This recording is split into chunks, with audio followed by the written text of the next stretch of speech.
Today we're going to take a look at Retevis's flagship handheld radio, the Ailunce HD1. So please keep watching for more.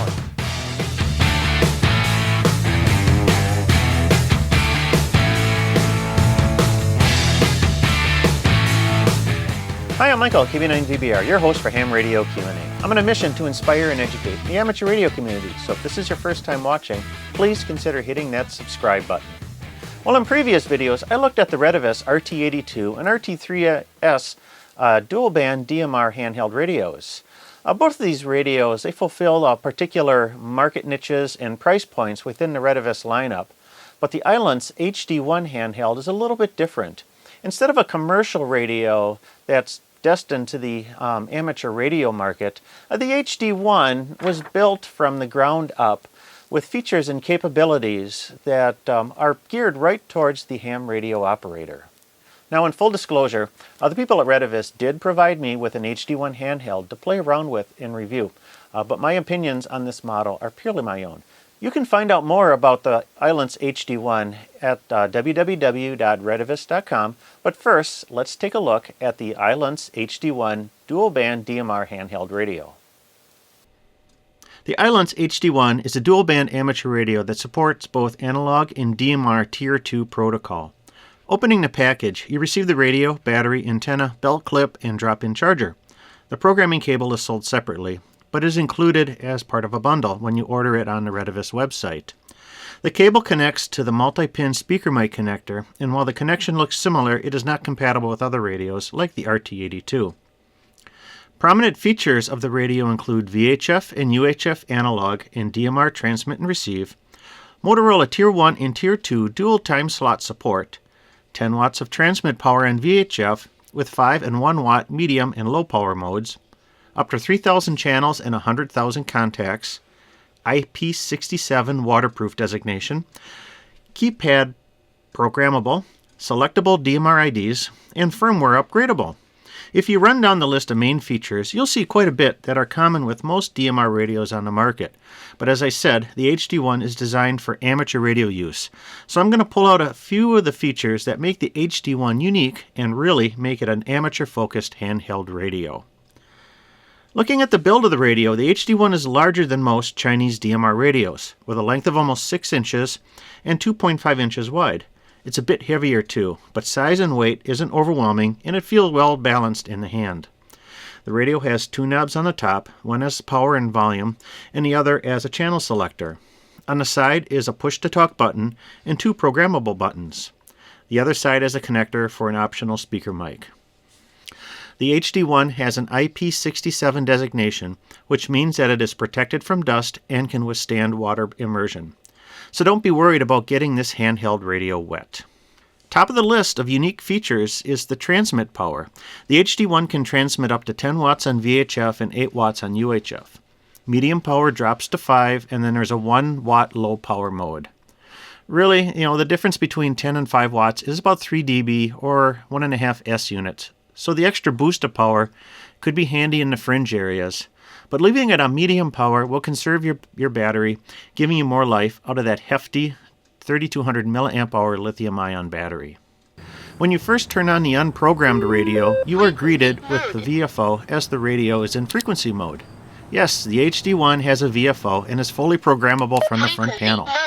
While I wouldn't necessarily want to program DMR channels into the radio this way, you do have the ability to be frequency agile and change to any VHF or UHF frequency on the fly.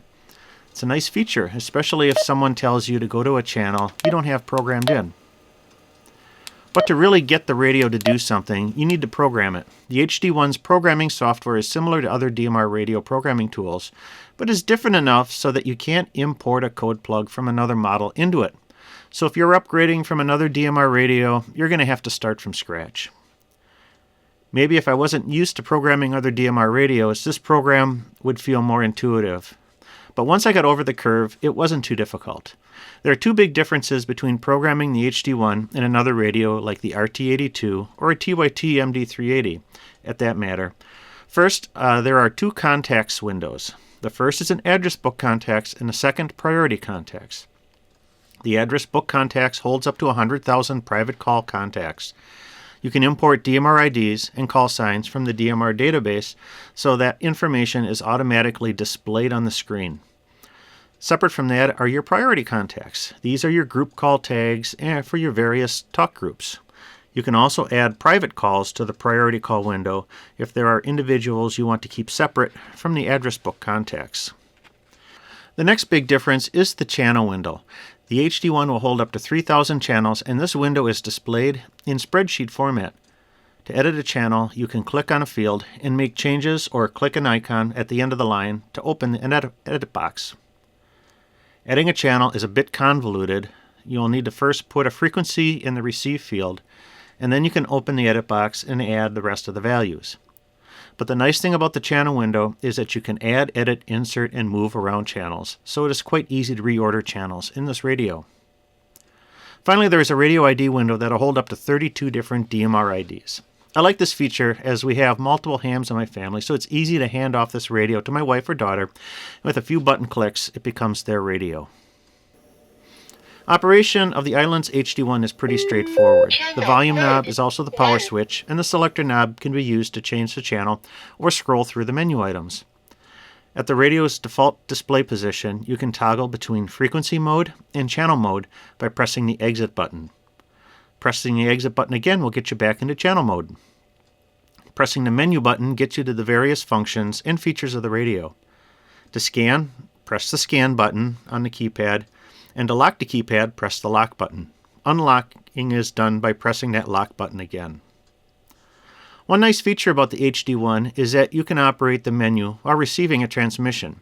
Many DMR radios will lock function until the transmission is ended, but with the HD1 you can preempt the transmission by pressing the menu button or turning the selector dial. The two side buttons under the push to talk are programmable in the software. In the default settings, they will toggle the FM radio or scan function on the radio. One operation function that sets the HD1 apart from other DMR radios is its promiscuous mode. When promiscuous mode is enabled, you have the ability to listen to all talk groups on a repeater's time slot and color code. So if a repeater's time slot has multiple talk groups, with promiscuous mode, you can listen to them all. It's a nice feature, and many other DMR radios can do it, but the HD1 takes things one step further by letting you transmit back to a received talk group. The way this works is that when you hear a transmission on a particular talk group that you wish to respond to, you press the menu, go to Band A, select Contacts, and then choose that talk group. Now you won't need to create a channel for every talk group. Just create channels for time slot 1 and time slot 2, and then set up the talk groups in your contact list. So what's good and bad about the Ailunce HD1? First off, I like the addition of a real VFO for frequency agility, 3 transmit power levels, multiple DMR ID selection, flexible talk group selection, and the IP67 waterproof designation. The things I find frustrating with the HD1 are non-standard programming software. I wish these applications could share a similar look and feel between models to make programming easier. Along with that, a lack of import from other Retevis radios. Zone selection is also buried in a menu. I wish selecting zones was front and center on a menu or right there in the keypad. I must admit, though, of all the DMR radios I've tested and reviewed, this one is the best so far. I love the loud audio that this radio puts out. 10 watts of transmit power isn't a big deal for me, so I'd rather dial back the transmit to 5 watts and enjoy longer battery life. All in all, it's a solid rig and probably one of the best choices currently on the market for a DMR handheld radio. Do you have any questions about the Ailunce HD1? Is there a feature I may have missed? Please leave them in the comments below. This is the first of a 2-part series on the Ailunce HD1, and in the second video we're going to look at some of the more practical applications of this DMR handheld radio. More information on the Ailunce HD1 can be found on the Retevis website at www.retevis.com. And as always, more articles and information can be found on my blog at www.jpol-antenna.com. If you enjoyed this video, give me that big thumbs up. I really appreciate that. And also, check out some of the other videos that may be recommended along my side here. And don't forget to hit that subscribe button. Subscribing to this channel will help notify you when future videos are released. Thanks for watching. I'm Michael, KB9DVR. Have a great day, and 73.